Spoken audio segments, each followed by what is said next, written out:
ಯೇಸು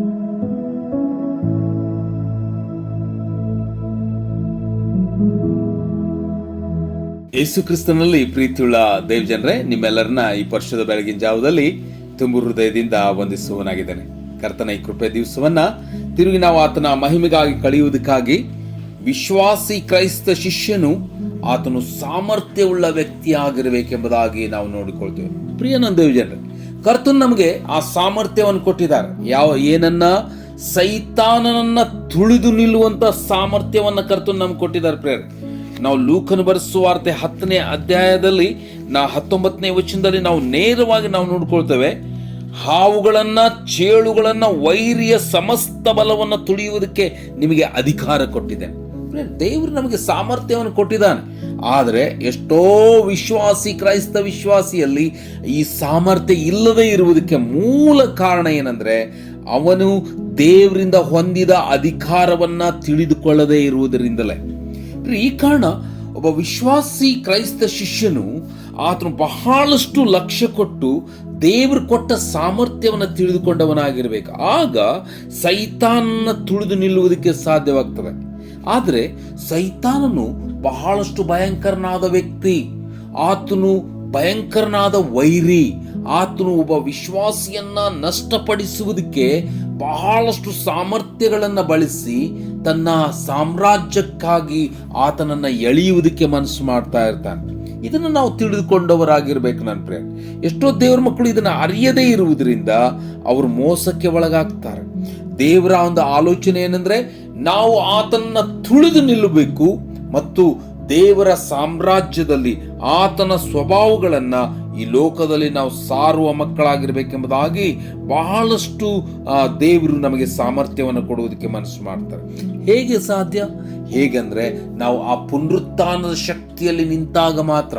ಪೌಲನಿಗೆ ಆ ಒಂದು ಥಾಟ್, ಆ ಒಂದು ಆಲೋಚನೆ ಗುರುತಿತ್ತು. ಪ್ರೇಮ, ನಾವು ಪುನರುತ್ಥಾನದ ಶಕ್ತಿಯೊಡನೆ ಕರ್ತನ ಒಂದು ಸಂಗತಿಗಳಲ್ಲಿ ನಾವು ಇರಬೇಕೆಂಬುದಾಗಿ ಆತನು ತಿಳ್ಕೊಂಡವನಾಗಿದ್ದನು.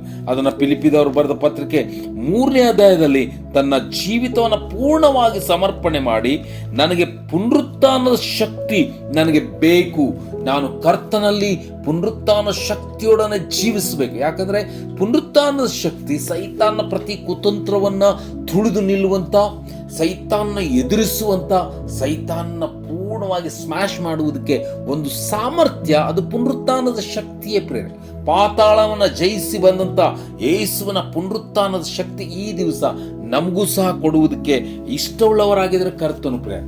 ನೀವು ಅದನ್ನ ಫಿಲಿಪ್ಪಿದವರು ಬರೆದ ಪತ್ರಿಕೆ 3ನೇ ಅಧ್ಯಾಯದ ನೇರವಾಗಿ 10ನೇ ವಚನಕ್ಕೆ ಹೋಗುವುದಾದ್ರೆ, ಆತನನ್ನು, ಆತನ ಪುನರುತ್ಥಾನದಲ್ಲಿರುವ ಶಕ್ತಿಯನ್ನು, ಆತನ ಬಾಧೆಗಳಲ್ಲಿ ಪಾಲನಾಗಿರುವ ಪದವಿಯನ್ನು ತಿಳಿದುಕೊಂಡು ಆತನ ಮರಣದ ವಿಷಯದಲ್ಲಿ ಆತನಿಗೆ ಸ್ವರೂಪನಾಗಬೇಕೆಂಬುದೇ ನನ್ನ ಕುತೂಹಲವಾಗಿದೆ. ಪ್ರೇರಿ, ಅದಕ್ಕೆ ಪುನರುತ್ಥಾನ ಶಕ್ತಿ ಸೈತಾನ ತುಳಿಯುವಂತ ಶಕ್ತಿ ಪ್ರೇರ.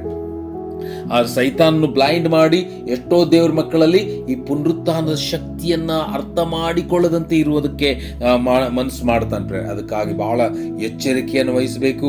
ಒಬ್ಬ ದೇವರ ಮಕ್ಕಳ ಸಾಮರ್ಥ್ಯ ಏನಂದ್ರೆ, ಅವರು ಪುನರುತ್ಥಾನದ ಶಕ್ತಿಯಲ್ಲಿ ಜೀವಿಸುವಂತವರಾಗಿರ್ಬೇಕು. ಆದ್ರೆ ಎಷ್ಟೋ ಜನರು ಇದರಲ್ಲಿ ಮೋಸ ಹೋಗುವುದಕ್ಕೆ ಮೂಲ ಕಾರಣ ಏನಂದ್ರೆ, ಫಸ್ಟ್ ಥಿಂಗ್, ಆ ಸೈತಾನನು ಈ ದೇವ ಮಕ್ಕಳನ್ನ ವೇಷಭರಿತ ಜೀವಿತಕ್ಕೆ ನಡೆಸುವವನಾಗಿರ್ತಾನೆ. ಎಷ್ಟೋ ದೇವರ ಮಕ್ಕಳು ವೇಷದ ಜೀವಿತ, ಒಳಗೊಂದು ಹೊರಗೊಂದು ಇರ್ತಾರೆ.